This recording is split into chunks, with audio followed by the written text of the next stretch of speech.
Selamat pagi Bapak Ibu Saudara sekalian. Kita akan melanjutkan pembahasan dari khotbah di bukit dan hari ini kita akan membaca dari Matius pasal yang kelima, masih di dalam pasal yang kelima.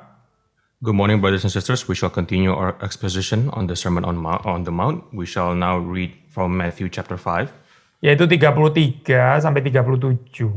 from verse 33 to verse 37. Ya, saya akan membacakan 33 sampai dengan 34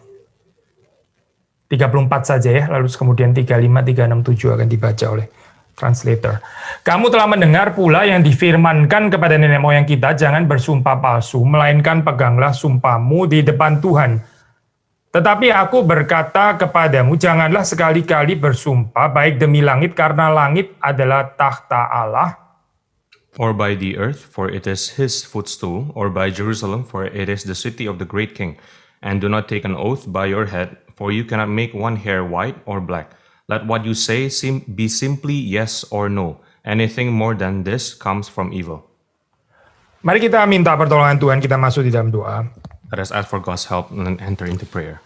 Tuhan berkatilah perenungan pada pagi hari ini. Father, please bless our meditation this morning. Berkati hamba-Mu yang menafsirkan, berkati juga saudara Nathan yang menerjemahkan. Bless your servant who is going to deliver the sermon and also the interpreter. Kami mendoakan juga untuk saudara yang melayani di Aufi, berkati juga untuk internet connection. Bless those who are ministering in the OV and also the internet connection. Berkati juga setiap kami yang merenungkan bersama-sama, entah yang hadir di dalam gereja maupun juga yang di rumah kami masing-masing. Bless each of the hearers who are present in the church or in our homes. Berikanlah kerinduan, kehausan, kelaparan untuk menantikan kebenaran firman Tuhan. Give us the longing to that wants your word. Dan biarlah kehidupan kami boleh dipuaskan. And may our life be filled. Dan kami berdoa supaya kami dipertumbuhkan melalui pendengaran firman Tuhan. And we pray that we may be grow from listening to your word. Di dalam nama Tuhan Yesus Kristus kami berdoa. In the name of Jesus Christ we pray. Amin. Amen. Dan so kita sampai kepada ini ya, contoh yang lain dari better righteousness atau di dalam terjemahan bahasa Indonesia, keagamaan yang lebih baik, yaitu daripada orang-orang Farisi. Now we arrive at the next example of the better righteousness that exceeds those of the Pharisees. Nah, di sini kita membaca tentang sumpah ya, tentang sumpah. And now we have read regarding oaths. Nah, ini bukan hanya tentang apakah maksudnya kalau kita baca hanya superficially kita akan tiba pada kesimpulan atau pertanyaan kesimpulan, jadi sebetulnya boleh atau enggak boleh bersumpah gitu. Now this is just not a matter of a superficial thing whether we can make oaths or not. Karena di dalam sejarah teologi, saya di dalam pemikiran, di dalam ini apa zaman reformasi juga terjadi kayak apa ini namanya perdebatan tentang ini ya. Because in the history of the Reformation there is also a debate regarding this. Ya, ada kelompok radikal reformasi yang betul-betul nggak mau sumpah sama sekali, termasuk sumpah jabatan mereka juga nggak mau. There are those who belong to the radical Reformation who does not want to take oaths. Jadi mereka waktu di pengadilan diminta sumpah juga nggak mau. Even in court settings, they do not want to take oaths. Ya tentu saja ini juga pasti ada kaitannya dengan pemahaman mereka tentang state ya, maksudnya bagaimana mereka melihat state gitu. And also this is also connected to how they see the state. Tetapi juga tentu saja mereka akan mendasarkan pandangan atau keyakinan itu berdasarkan ayat ini, Yesus bilang katanya nggak boleh sumpah gitu. But they can also justify their actions through what Jesus have said here. Nah, so ini agak ironi ya menafsir seperti ini sebetulnya gitu. Now this is quite an ironical thing to do when we interpret it this way. Karena sebetulnya kan the whole tenor daripada ini melodi utama daripada bagian ini ya dengan berbagai macam contoh itu justru mengingatkan supaya kita jangan membahasnya itu superficially gitu kan ya. Justru kita harus mengerti sampai kepada akarnya. Because the main tenor of the passages that we have read is actually we cannot interpret superficially, but we have to go at the root. Nah, so waktu kita membaca ini ya, bagian perikop ini 33 sampai 37 sebetulnya ada kaitannya juga dengan perikop sebelumnya, yaitu tentang marriage, tentang pernikahan ya. And when we read this passage regarding oaths, it's actually related to the previous passages regarding divorce or Ya, marriage. kenapa perzinahan itu bisa terjadi? Kenapa perceraian itu bisa terjadi? How can adultery can happen, or how can divorce can happen? Ya karena janji nikah, khususnya untuk yang sudah nikah dalam hal ini, janji nikah itu nggak ditepati. Because the marriage vows have been broken. Manusia itu terlalu gampang saya berkata-kata, manusia itu terlalu gampang memberikan janji. Because they easily can make promises and vows. Tapi sebetulnya perkataannya seringkali nggak reliable, saya nggak bisa diandalkan. But the thing is, many of us cannot be depended on or cannot be relied upon. Nah, so kita mesti melihat bagian ini ya, seperti kita sudah mengatakan waktu kita bicarakan theology of the law, salah satunya kan melihat our sinfulness ini ya, melihat kegagalan keberdosaan kita. And as we have discussed about the theology of the law, one use of it is we have to use it to see our own sinfulness. Dan inilah soal keberdosaan kita ya, perkataan kita yang seringkali nggak reliable ini, nggak susah dipegang. And this is our sin, which is our unreliable speech. Tapi bukan cuma di sana saya tidak bisa dipegang, itu satu hal gitu ya. But it is not just that. Tapi untuk menyatakan bahwa seolah-olah perkataan kita ini pasti bisa dipegang lalu ditambahkan dengan sumpah. But we sometimes can, we're not just dependable, but we can even bolster it with an oath. Ya so kita menambahkan dengan sumpah, mengapa? Karena ya supaya membuat kata-kata yang nggak reliable, yang nggak dependable itu menjadi semakin terlihat itu reliable atau bisa dipegang. We sometimes bolster our words with an oath just to make our undependable words becomes dependable. Nah, disinilah sumpah ini menjadi bermasalah gitu. And this is where oaths become problematic. Dan Yesus mau mengajak kita untuk melihat kepada kedalaman kerusakan hati manusia ini waktu kita berhadapan dengan Torah. And Jesus wants us to see the brokenness of our hearts when we see the Torah. Maksudnya kita ini sebetulnya nggak terlalu memerlukan sumpah ini ya, ini nggak harus dikatakan. Kalau saja saya pinjam istilah seorang penafsir, dia bilang kalau saja people to practice the uncomplicated truthfulness, uncomplicated truthfulness. Kalau saja manusia, saudara dan saya itu kita bisa mempraktekkan kejujuran yang nggak complicated, yang nggak rumit gitu ya, sudah bicara yang apa adanya gitu. So in actuality, we do not need oaths if we do uncomplicated truthfulness in our speech. Nah, seringkali di dalam kehidupan kita ini kita perlu menghiasi perkataan-perkataan kita dengan macam-macam ya, termasuk salah satunya sumpah. Kenapa? Karena kita ini minder sendiri, kita ada certain inferior ketakutan kalau kita ini nggak dipercaya, maka harus ditambahi dengan bumbu-bumbu itu. Sometimes we fear or becomes inferior that we cannot be dependent upon, therefore we bolster and substantiate our words with oaths. Yang dituju oleh Yesus sebetulnya adalah yaitu bagaimana kita melihat kedalaman hati ini ya, marilah hidup jujur dengan sederhana. And Jesus aims at the root whereby he says that we have to simply live truthfully.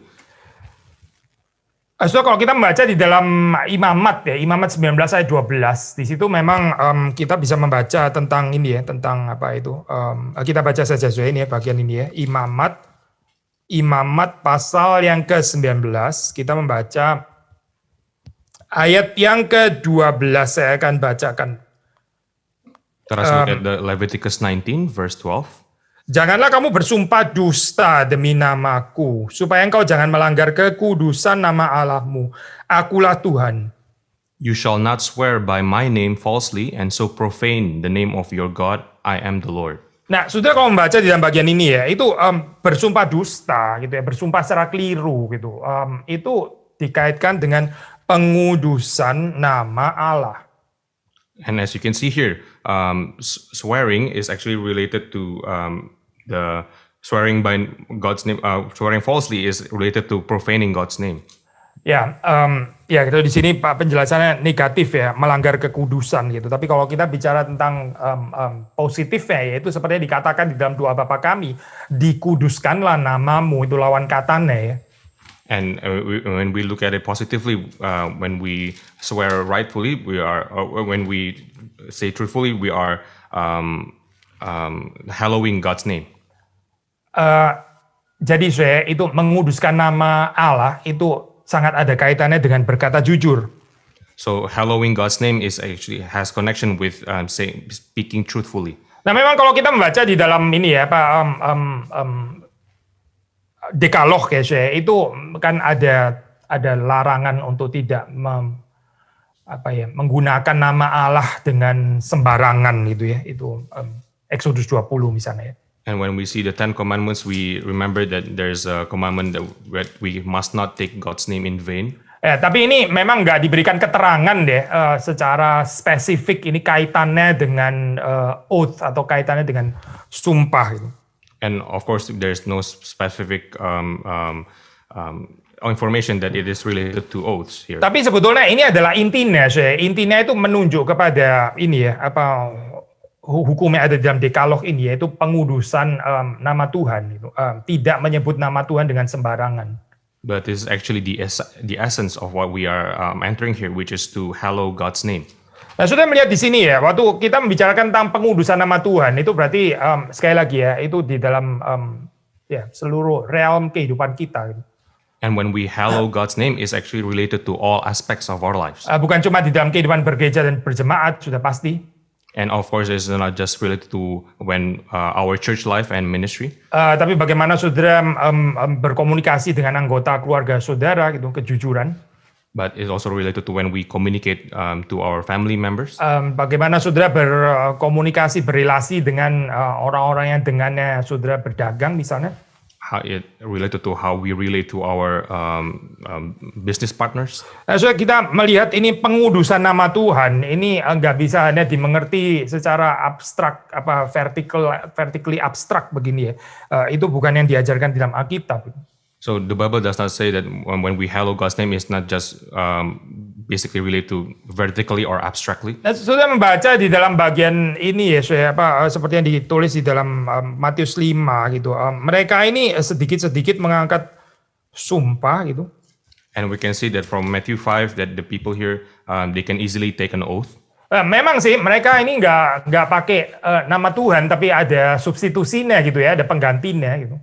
And of course, they do not use God's name, but they use many substitutes for God's name. Ya, tapi terus kemudian Tuhan Yesus pun membongkar bagian itu ya, menyebut nama itu, sebetulnya itu juga membawa nama Tuhan. But Jesus also unfolds their brokenness because their substitutes also relates to God. Lalu bagaimana ya di dalam keadaan seperti ini? So then how? Nah, kalau sudah membaca di dalam Perjanjian Lama ya, ini mungkin berkali-kali kita mengatakan ini kitab yang sangat realistis gitu ya, sangat realistis. And when we look at the Old Testament, which is very realistic. Sebetulnya yang pertama, yang sederhana yang kita bisa katakan adalah ya jangan sembarangan bersumpah. Gitu. One thing that we can say is that we must not swear falsely. Atau ya kalau di dalam istilah ini ya bahasa Indonesia juga bisa diterjemahkan dengan nasar gitu ya. Jangan mungkin kali ini terjemahannya vow kali ya, bukan swear tapi vow gitu. Jangan bernasar sembarangan gitu. And we can also learn that we must not make vows falsely. Sederhana kan ya, jadi bagaimana kalau begini? Jadi kita ya jangan sembarangan sumpah, jangan sembarangan bernasar. Itu sudah bisa membaca di dalam Ulangan pasal 23 ayat 22 ya. And you can see this from Deuteronomy 23 verse 22. Sekali lagi seperti tadi kita katakan memang di sini lebih cocok ini terjemahannya dengan nasar atau vow ya, bukan taswa. Tapi kedua hal ini berkaitan saya. And of course the correct interpretation is vows, but it's also related. Tetapi apabila engkau tidak bernasar, maka hal itu bukan menjadi dosa bagimu. It is said, but if you refrain from vowing, you will not be guilty of sin. Ya, banyak dosa itu terjadi karena ya pertama tentu saja karena kita ini memang dasarnya kurang jujur, terus saudara kurang jujur kita mau kasih stempel dengan dengan berbagai macam dekorasi yang seperti membuat orang itu percaya akhirnya kepada kita padahal kita sebenarnya nggak layak dipercaya. So the problem firstly is that we are not dependable in our speech, we are not truthful in our speech, but we tend to substantiate and bolster it with something to decorate and to convince other people that we can be dependent upon. Nah ini berarti ya again kalau kita kembali kepada Levitikus atau Imamat 19 ini profanasi ya, ini melanggar kekudusan nama Allah. And again, when we turn back to Leviticus 19, this is a profanation of God's name. So ini sesuatu yang kita bisa gali ya sebetulnya, apa kalau saudara bisa merenungkan lebih jauh lagi bagian ini. And we can meditate upon this even more. Sekularisasi, profanasi itu dari mana? And secularization or profanation, from where does it comes from? Menarik ya, saya kalau sudah membaca di dalam bagian ini justru bisa sekularisasi, profanasi itu bisa timbul daripada mengambil hal-hal yang religius untuk sesuatu yang sebetulnya nggak perlu gitu. Ya Yerusalem lah, bumi lah, langit dan sebagainya itu dipakai gitu seolah-olah masuk ke dalam satu keadaan highly cultic gitu ya. Ini tiba-tiba setting ibadah. Tapi sebetulnya yang ada itu adalah ketidakjujuran, itu adalah complicated untruthfulness.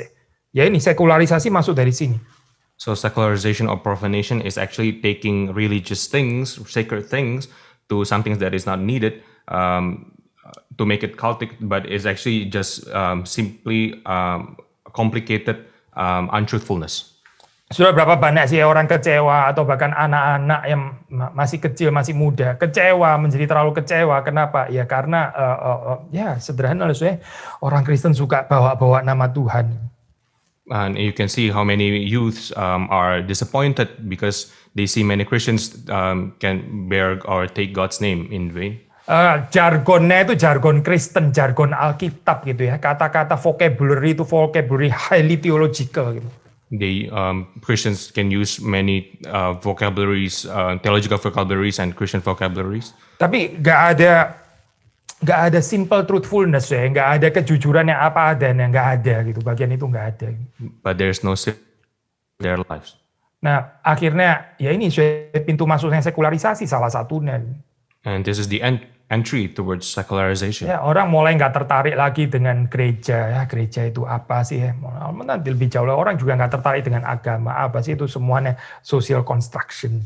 And people becomes uninterested to the church and to religion and see those things are only social constructs. Sekali lagi saya ini celakanya itu adalah dengan melibatkan istilah-istilah religius ini seperti yang dicatat di dalam Matius pasal yang ke-5. And the danger here points to using religious terminologies as it is said in Matthew 5. Sudah melihat bagaimana Yesus itu mengejar sampai kepada kedalaman hati manusia ya. Bukan karena dia itu kayak polisi yang selalu sudah siap tilang atau apa, bukan itu pasti maksudnya. And we can see here how Jesus tries to aim at the root, aim at our hearts, not just like a police who wants to, just like a police.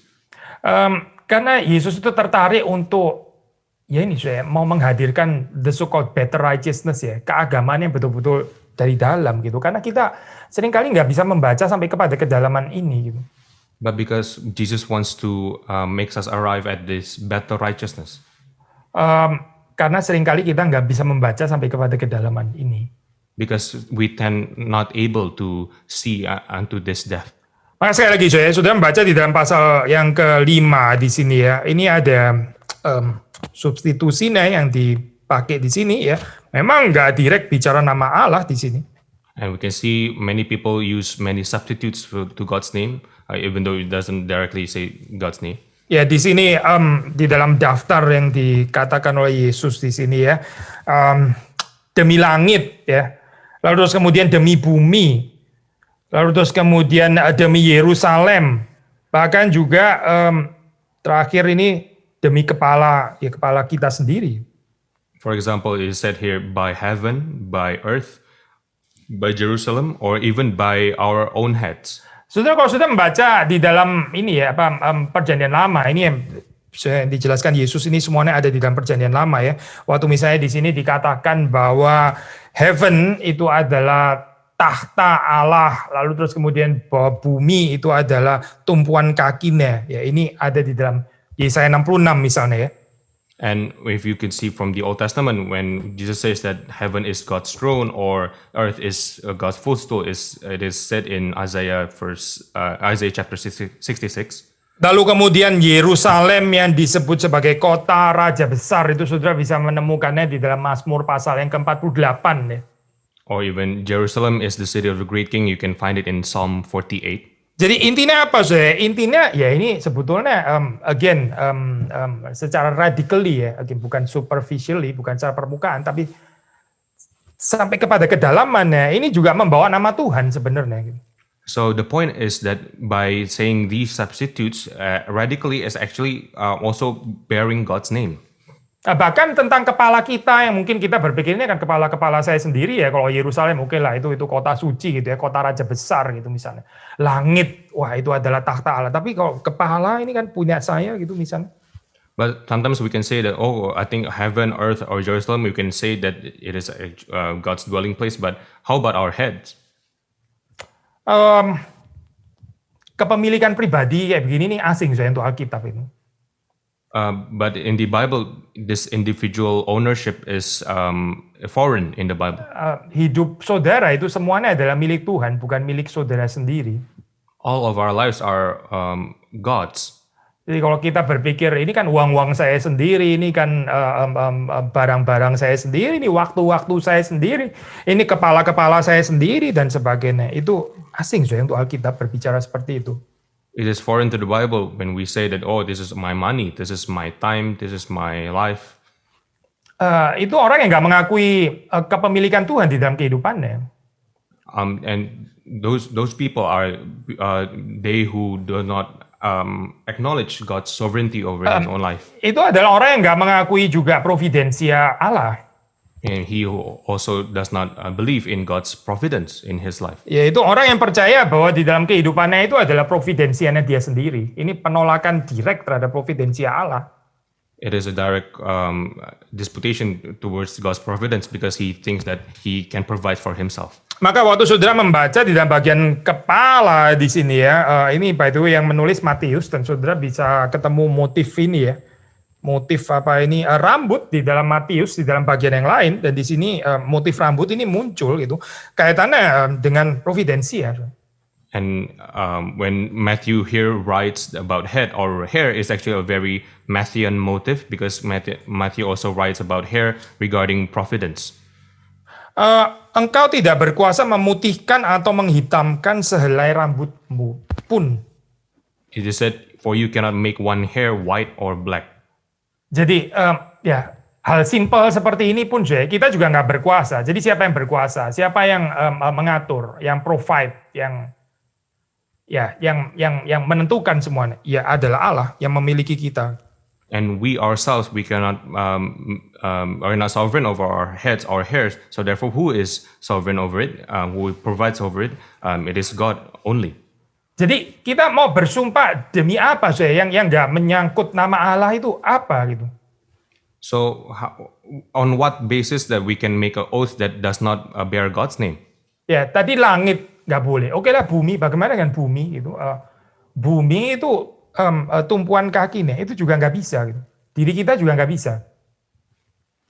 We cannot take oath by heaven. Okay, then by earth also cannot. Then it is said that we cannot take oath by our head as well.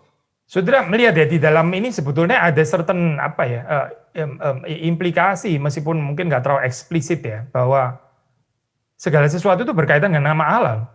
So therefore, there's an implicit implication that everything is actually related to God's name. Gak ada satu bagian pun yang gak berkait dengan pengudusan nama Allah, itu gak ada. There is no part of our life that is not related to the hallowing of God's name. Nah, inilah pembalikan sekularisasi yang sesungguhnya. Kalau kita mau bicara tentang sakral, ya inilah kita bicara sakral itu seperti ini gitu. Bukan sakral yang cuma direduksi di dalam satu waktu tertentu atau tempat tertentu saja. Gitu. Now, this is the true outturning of secularization.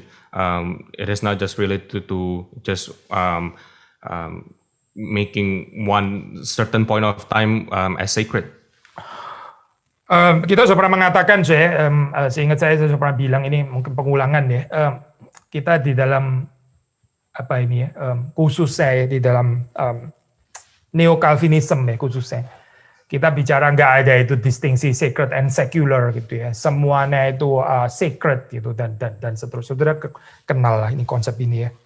And as I have said, it is quite common in the Neo-Calvinistic tradition that sacred and secular is there's no separation between sacred and secular. Kan nggak ada dualism, nggak ada ini ya, nggak ada dualism gitu. Jangan bikin dualism dikotomi sacred and secular itu nggak betul gitu ya.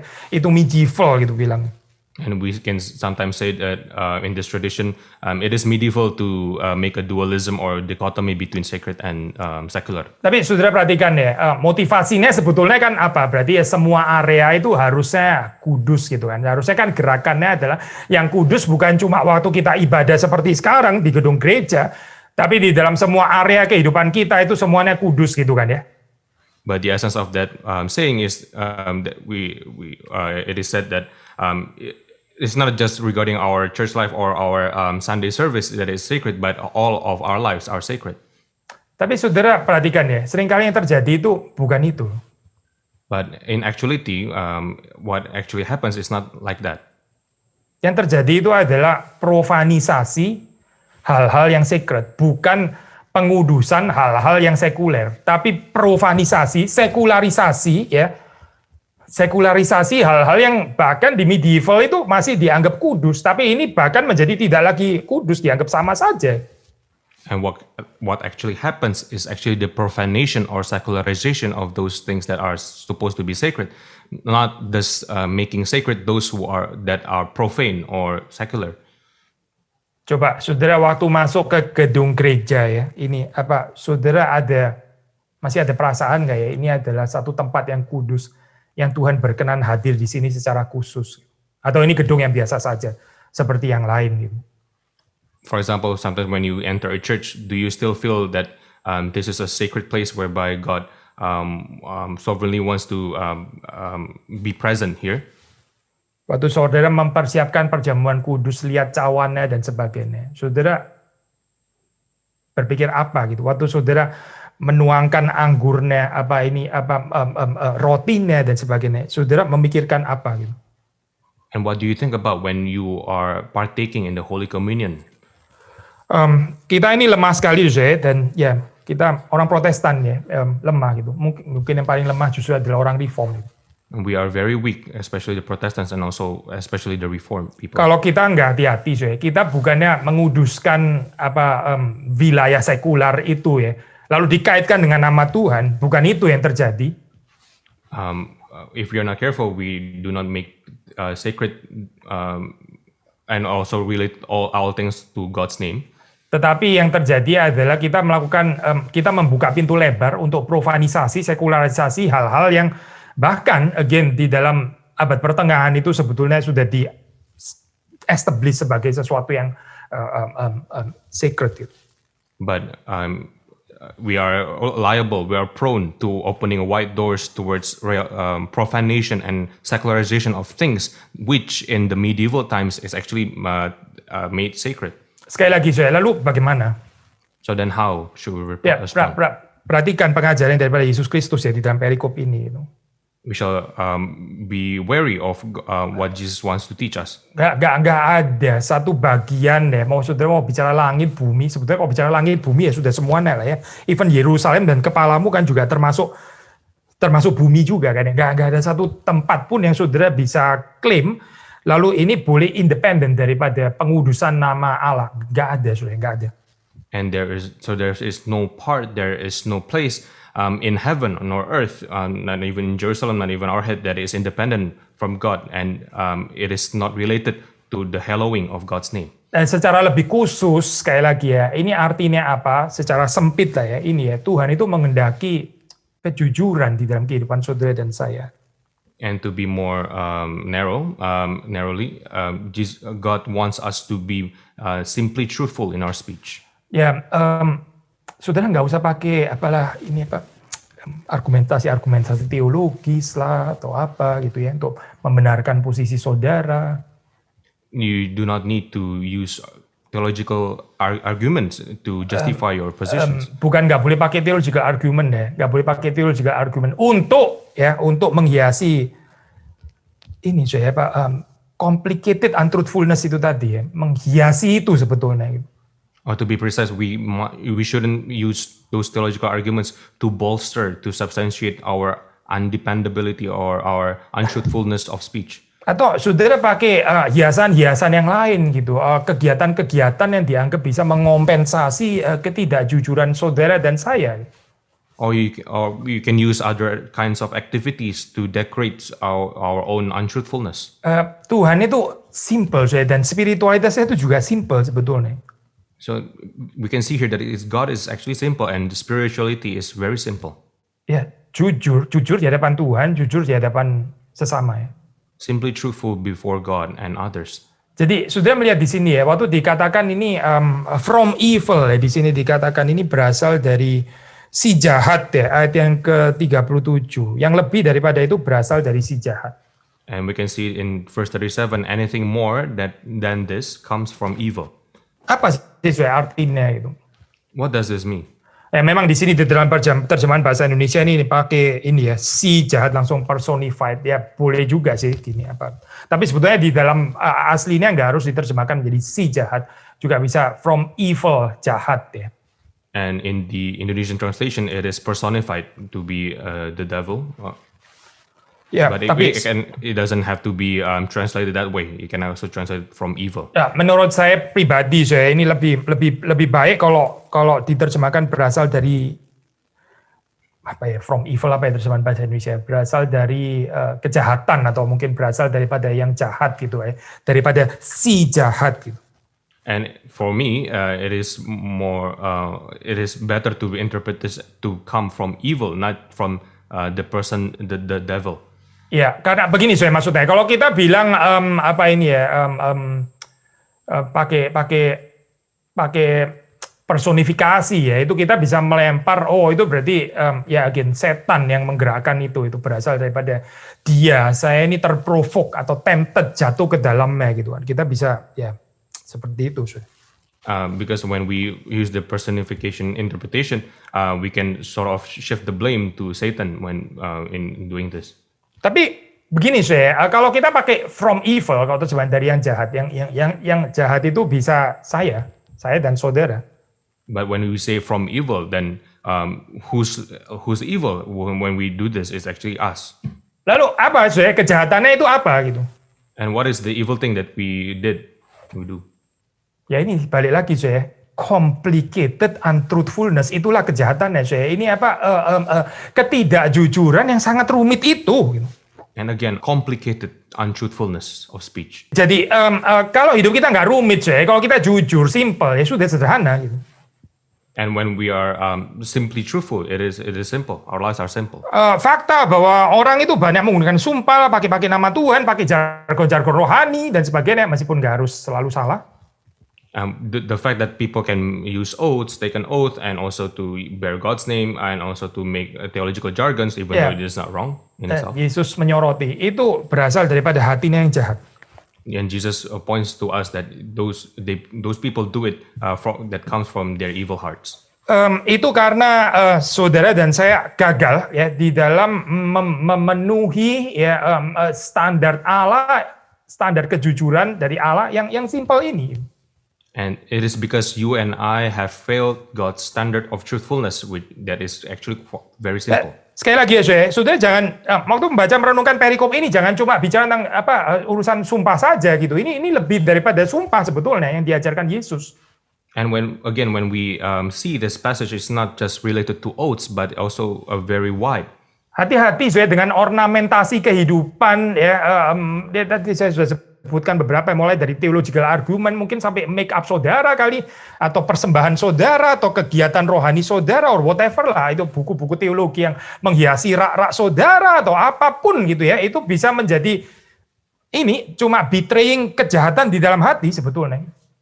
So therefore we have to be careful of our own ornamentation or decoration, be it our theological books in our shelves, be it our ministry activities, that is only betraying the untruthfulness or the evil in our hearts. Ya, make up juga boleh disebut, jangan lupa. And also make up. Iya, termasuk religious make up lah ya. kembali lagi saya kepada bagian ini ya. Jadi waktu saudara membaca, ini membandingkan ini dengan berbagai referensi di dalam Perjanjian Lama. And we can see many references in the Old Testament. Saudara akan mendapati bahwa referensi-referensi tentang sumpah ini ya di dalam Perjanjian Lama itu terutama di dalam buku Deuteronomi ya, tadi kita juga baca Deuteronomi, buku Ulangan. And especially Itu terus. especially in Deuteronomy regarding oaths. Ya, saudara akan mendapati di situ bahwa ini ya Tuhan pun itu juga ini ya, Tuhan itu juga bersumpah di dalam hal ini. Allah sendiri bersumpah untuk memberkati umatnya. And we can see that God himself make an oath to bless his people. Jadi Tuhan sendiri itu berkomitmen ya untuk memberkati umatnya. And God himself is also committed to bless his people. Lalu ada komentator, ini bagian terakhir ya, saya, bagian perenungan terakhir. Ada komentator yang menyoroti bagian ini. Apakah ini juga from evil ya kalau begini ya? Ini apakah juga bisa dikatakan berasal dari yang jahat?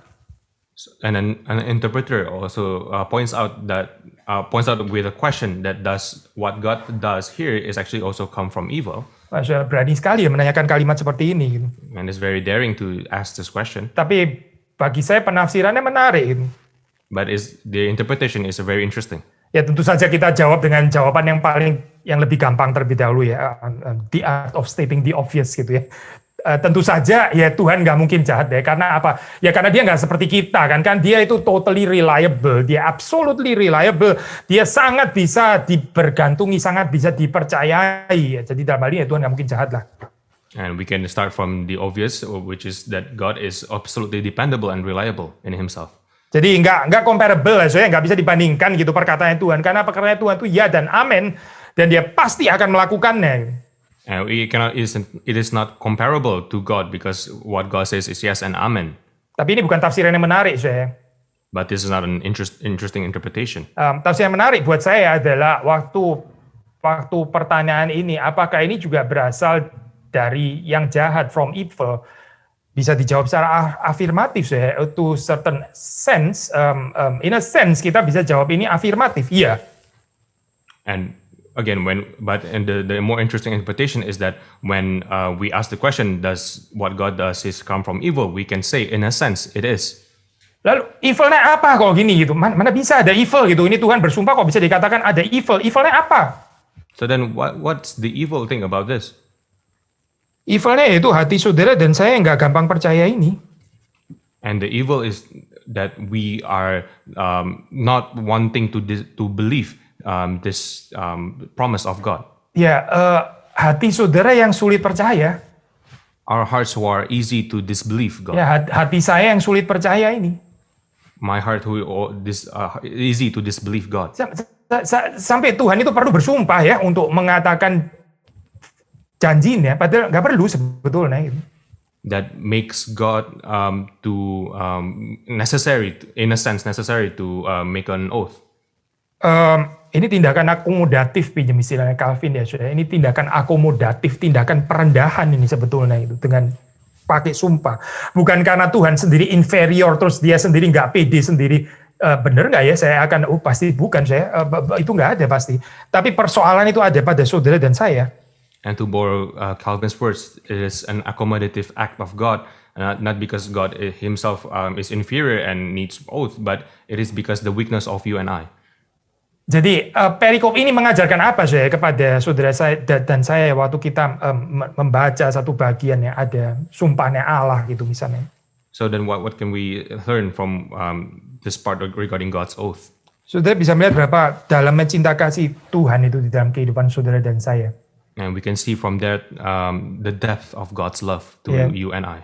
Tuhan itu mengejar saudara dan saya sampai kita itu betul-betul bisa percaya. God pursues each one of us so that each of us can believe in Him. Kekhawatiran kita yang nggak ada habisnya itu, saudara. Our disbelief and anxiety, our anxiety towards God. Itu membuat Tuhan itu sampai perlu bersumpah padahal dia nggak perlu bersumpah sebetulnya.